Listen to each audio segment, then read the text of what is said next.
Welcome back to Muscle in the Morning. I'm Dave Palumbo, and today is Tuesday, January 15th, 2019. And let's find out what's going on in the world of bodybuilding and fitness. You'd be surprised at how far you can go in life if you just show up and do what you said you were going to do. So when classic physique standout Johnathan Hambrick said 1 week ago that he'd front squat 405 for reps, and then 7 days later he turned around and did it, well, all I can do is send him out a well-earned Dave Palumbo salute. Since he linked up with our very own Chris Aceto a few months ago, things inside the Hambrick camp had gone to an entirely new level, and at just 21 years old, he hasn't even begun to fully unlock his talents. Here's an unofficial tip to upgrade your quality of life in 30 days flat. Find some people who are interesting, awesome, and motivated, then start spending as much time around them as possible. And if you happen to be out near Gold's Gym Venice, maybe you can try to cozy up to our old buddy, DeLongeaux.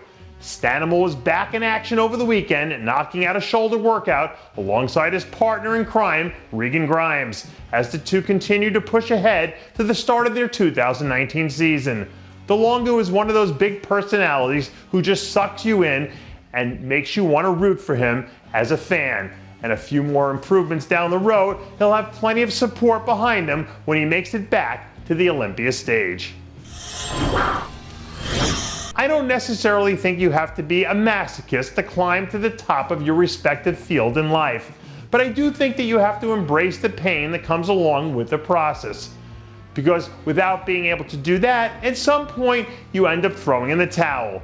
And with less than 2 weeks to go before his big day now, we're about to find out which of these two categories Logan Franklin falls into.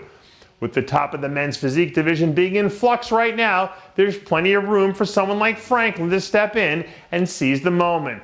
And once the lights come on, it won't take long before we find out if he's up for the challenge. Right now, there's a huge debate in the boxing world about who's the better English heavyweight. The Gypsy King, Tyson Fury, or the Golden Boy, Anthony Joshua. But the way she's been bobbing and weaving, even those two would have a hard time to lay a glove on bikini all-star Karina Skowronska. On paper, when you look at the level of talent that'll be in this year's Bikini International, it almost blows your mind, because this is probably the deepest group of girls that we've ever seen. But if Skowronska picks up where she left off at the end of last season, she'll be in the perfect position to counter some of these shots and walk out of there with some hardware in her carry-on. Bill Maher does this skit on his HBO show called I Don't Know It For A Fact, I Just Know It's True. And here's what I know. Cyd Gillon is a world-class limbo expert. Do you know how I know? Because every time I turn around, there she is raising the bar, and there goes the rest of the division falling flat on their back trying to go underneath. Around this time last year, we still had a lot of questions about who she was and what her legacy would be as a champ.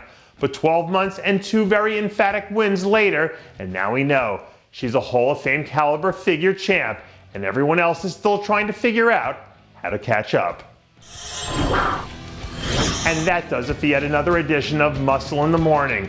I'm Dave Palumbo, reminding you to always be true to your passions, and make sure to follow us on Facebook, Twitter, and Instagram.